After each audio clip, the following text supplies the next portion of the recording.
A word I come across quite often on YouTube and elsewhere, of course, is the word viewpoint. You know, people will make a statement about something and then they'll say that they're speaking from a certain viewpoint. You know, from my viewpoint as a woman, they'll say, or from a feminist viewpoint, or from the viewpoint of a men's rights activist, or from my viewpoint as anything really. But I guess the most common one is from a Christian viewpoint. I guess I'm saying this because I've watched lots of Christian videos recently. From a Christian viewpoint. And I'll often contrast that to an atheist viewpoint. I'm speaking from a Christian viewpoint, I'll say. These are the people who are speaking from an atheist viewpoint. And occasionally they use other words which are related to that, like perspective, Christian perspective, from my Christian perspective. Or sometimes they'll say position instead. To say, yes, well, you're in your position as an atheist, you would say that. Or from my position as a Christian, I'm saying this. Viewpoint, perspective, position. I mean, these are all related terms, aren't they?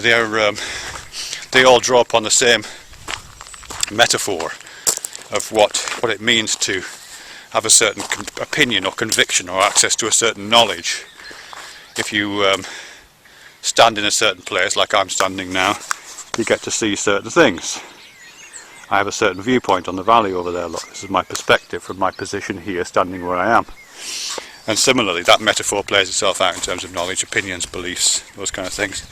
So people will say, from my position here, I have access to this knowledge, I can see this evidence is available to me, and that makes me think this.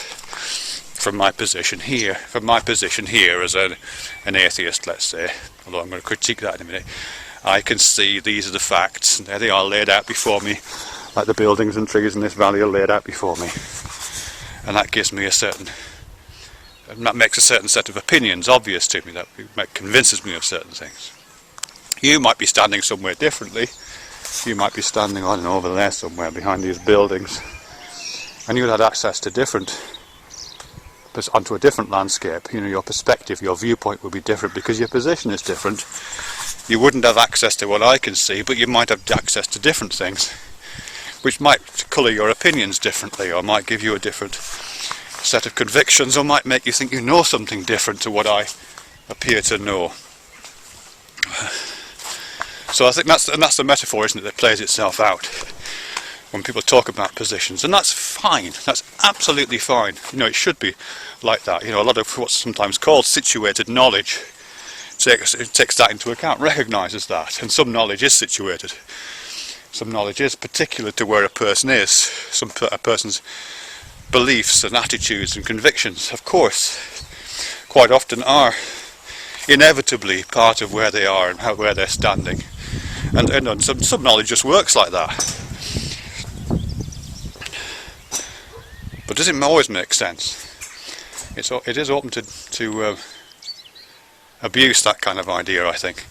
And I suppose I'm thinking this because of this Christian viewpoint idea. Because a Christian viewpoint isn't the same as others. Well, actually, it's two things, to do with that. The first thing is the words Christian viewpoint full stop. Because some Christians, not all by any means, but some of the ones I interact with on YouTube occasionally, have a sense that their knowledge, what they know, what their claims are about the way the world works, the existence of God, the status of Jesus Christ, the status of certain texts, the way the law works in relation to that, the way authority works. These claims, they will say that these claims are absolute, and that's the word that's often used, absolute morality, absolute knowledge, which is fascinating. But the idea of absolute knowledge and Christian viewpoints are completely contradictory. Because a Christian viewpoint, my position here as a Christian, if I was a Christian, my position here, my perspective, my viewpoint, is inherently relative. That's what viewpoint means. It means that what I can see is relative to where I'm standing, to what my position is. What I know is relative to where I stand in the world of knowledge. That's what viewpoint means. That's what perspective means. To have a perspective means that you're standing in a certain place, you're looking out into a certain landscape of ideas. Some of them appear larger to you because you're closer to them, and some of them are hidden. That's what perspective is, that's what position is, that's what viewpoint is. So a Christian viewpoint, at least in the terms that it's sometimes used on YouTube particularly, by people who simultaneously claim absolute knowledge, is a complete contradiction. You're putting absolute and relative side by side, and they don't make sense. Alright. The only way to escape that, this is not something that's particular to Christians, this is inevitable. And I mean, by escape I mean the way to continue that same metaphor, the metaphor that looking out onto a landscape like that is inevitably viewpointed. The only way to continue that is to imagine oneself floating in the air and looking down like this. That's called a buddle floor you're looking at there right now from the old tin mines. Because of course if you're floating in the air above a landscape, like if you're in a plane or if you're on a cloud, then you can look down and you can see all the viewpoints that other people on the ground can't see. There they are on the ground below you. There's a Christian over there, and there's a feminist, and there's a men's rights activist, and there's a mother, and there's a son, and there's a daughter, and there's an auntie, and there's an old person, there's a black person, a white person. You can see all these different people, all with their political viewpoints, their religious positions, their ideological perspectives, all looking around and seeing slightly different things. But from your elevated position above that whole thing, you can see the landscape. You've got an overview. You're not caught in that perspectival viewpoint, partial, situated knowledge. At least in theory, you do have access, if not to an absolute knowledge, at least to an overview. You can pool that knowledge together into a kind of higher order of understanding. You can aggregate all this into a bigger picture. It all derives from the same metaphor ultimately, doesn't it? Because some of us on the ground here, we have limited viewpoints. Now that aerial view, that position up in the sky, where you can look down on the relativistic information that we all have down here, that's, I mean obviously that's why gods are in the sky, it's no accident, is it?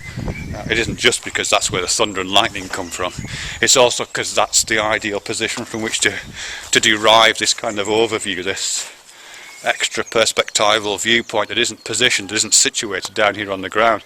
So if you can claim that your source of knowledge is up in the sky somewhere, you're simultaneously claiming that it's outside of those relativistic frameworks. But it's very difficult to do that. I mean, it's difficult to do that if you're in a religious sense.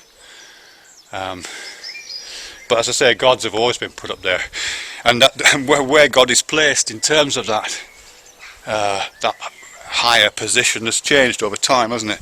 You know, many years ago, gods were on tops of mountains because that was the highest place people could imagine. But then, of course, people started climbing mountains, so they pushed God into the clouds, and then we invented aeroplanes. And it's no good if if God's house is being shook by passing aircraft, you wouldn't want that. That's not high enough. So we kind of metaphorically push God out into space. But then, you know, of course, we begin to explore space now. So space isn't this area of mystery and divine outside viewpoint that it used to be. So now if we want to talk about God, we have to place him outside of space and time. That's what people say, isn't it? God is outside of space and time. Because that gives you this kind of external viewpoint, supposedly, where you can claim divine authority, you can claim the capacity to look down, if down is even the right word, outside of space and time. But you have an overview on the whole of space and time now. That's where your authority is deriving. You're not just looking down on the world from the top of a big mountain and seeing all these people with their relativistic viewpoints. And you're not looking it down from a cloud, you're looking at it from, in theory at least, from outside of space and time entirely. I suppose once, if ever, string theory and multiverses and all those things come into the popular imaginings, we'll have to push God somewhere else. That might be a good thing. Perhaps we'll push him outside of the dimensions of the real entirely. Stop pretending it's a real thing and allow it to just be embraced by things like imagination and fiction and all that stuff. Who knows anyway. But yeah, that's in summation. the idea of a Christian viewpoint is just nonsense. I'm sorry, or at least it's nonsense if you simultaneously claim absolute authority. Because Christian viewpoint is inherently relativistic, because all viewpoints are, and perspectives and positions, are inherently relativistic. That's why they're called viewpoints. I was going to say something about atheist viewpoint. I'll make a separate video about that. Anyway, it's a beautiful day here in Cornwall. Blue of the sky.